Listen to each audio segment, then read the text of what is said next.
আজকে আমি আপনাদের দেখাবো আপনারা কিভাবে আপনাদের সি প্যানেলের মধ্যে ওয়ার্ডপ্রেস ইনস্টল করবেন।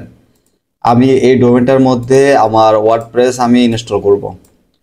তো সেজন্য আপনারা সর্বপ্রথম আপনাদের সি প্যানেলটা লগ ইন করবেন। এখানে আপনাদের ইউজার নেম এবং পাসওয়ার্ড দিয়ে তারপরে লগ ইন করবেন। তো আমি এটা লগ ইন করে নিলাম। সি প্যানেল লগ ইন করার পরে আপনারা সর্বপ্রথম একদম নিচের দিকে চলে আসবেন। নিচের দিকে আসার পরে এই যে দেখুন এখানে স্ক্রিপ্ট এই অপশনে এখানে ওয়ার্ডপ্রেস লেখা আছে। তো এই ওয়ার্ডপ্রেসের উপরে ক্লিক করবেন। এখানে ক্লিক করার পরে আপনাকে অন্য একটি পেজে নিয়ে আসা হবে।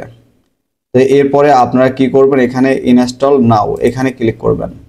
এখানে আসার পরে আপনারা যে ডোমেনের মধ্যে আপনাদের ওয়ার্ডপ্রেসটা ইনস্টল করতে চাচ্ছেন ওই ডোমেন এখানে সিলেক্ট করে দিবেন। তো দেখুন আমি কিন্তু এই ডোমেনের মধ্যে আমার ওয়ার্ডপ্রেসটা ইনস্টল করব। তো দেখুন ইনস্টল করার পূর্বে আমি এটা রিলোড দিচ্ছি। এই ডোমেনটা রিলোড দেওয়ার পরে কিন্তু এরকমই আসছে, আর কিছু আসতেছে না। এইখানে আমাদের ওই ডোমেনটা এখানে আমি সিলেক্ট করে দিব, এখানে ক্লিক করে সিলেক্ট করে দিব। এই যে আমি আমার এই ডোমেনটা এখানে সিলেক্ট করে দিছি। তো এইখানে যদি কিছু থাকে তো ওইটা আপনি কেটে দিবেন। এখানে অনেক সময় WP এরকম লেখা থাকে, তো আপনারা এটা কেটে দিবেন, কেটে দিয়ে এরকম রাখবেন। তো এখানে রাখার পরে আপনারা এই নামগুলো চেঞ্জ করে দিলেও দিতে পারেন বা পরে করলেও এটা করতে পারবেন। তো এখানে আপনি অবশ্যই এটা মনে রাখবেন, এখানে অ্যাডমিন অ্যাকাউন্টের এখানে আপনারা আপনাদের একটা ইউজার নেম দিবেন এবং এখানে একটা পাসওয়ার্ড দিবেন। অবশ্যই আপনারা এটা মনে রাখবেন। আমি এখানে অ্যাডমিন এবং পাসওয়ার্ড দিয়ে দিচ্ছি। দেখুন এখানে আমি অ্যাডমিন দিয়েছি এবং এখানে আমি পাসওয়ার্ড দিয়ে দিছি। তো এরপরে এখানে অ্যাডমিন ইমেল দিয়ে দিবেন।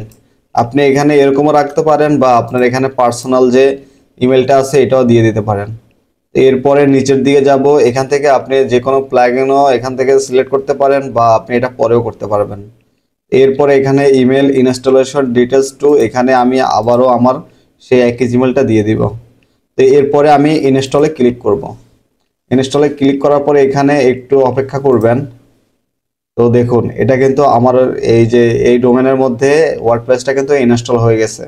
তো আমরা যদি এই ডোমেনটা এখানে রিলোড দিই তো দেখুন এখানে কিন্তু আমাদের ওয়ার্ডপ্রেসটা ইনস্টল হয়ে গেছে। এই যে দেখুন মাই ব্লগ হ্যালো ওয়ার্ড, তো এখানে কিন্তু ইনস্টল হয়ে গেছে। তো এখন আপনি এই যে ওয়ার্ডপ্রেসটা এটা লগ ইন করবেন কেমনে? তো এটা লগ ইন করার জন্য আপনার যে ডোমেনটা আছে ডোমেনটার এখানে আপনি এই যে ডোমেনটা এখানে সিলেক্ট করে প্রথমে স্ল্যাশ দিবেন, তারপরে WP দিবেন, তারপরে আপনি এখানে অ্যাডমিন লিখবেন। তো আমি যেভাবে দিছি তো আপনারা সেভাবে দিয়ে তারপরে এন্টারে ক্লিক করবেন। তো ক্লিক করার পরে দেখুন এখানে আপনাদের লগইন অপশন চলে আসবে। তো আপনি যে ইউজার নেম এবং পাসওয়ার্ড সিলেক্ট করছেন তো সেটা এখানে দিয়ে তারপরে লগইনে ক্লিক করবেন। এভাবে আপনারা ওয়ার্ডপ্রেসটা ইনস্টল করতে পারবেন। এর পরের ভিডিওতে আমি দেখিয়ে দিব আপনারা ওয়ার্ডপ্রেসে কিভাবে থিম আপলোড করবেন এবং প্লাগইন অ্যাড করবেন, রিমুভ করবেন। তো এগুলো দেখিয়ে দিব। আর থিম কাস্টমাইজ করবেন, তো আমি এগুলো সব কিছু দেখিয়ে দিব।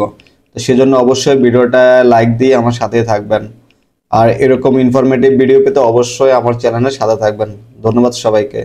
সবার জন্য রইল শুভকামনা, সবাই ভালো এবং সুস্থ থাকবেন। আল্লাহ হাফেজ।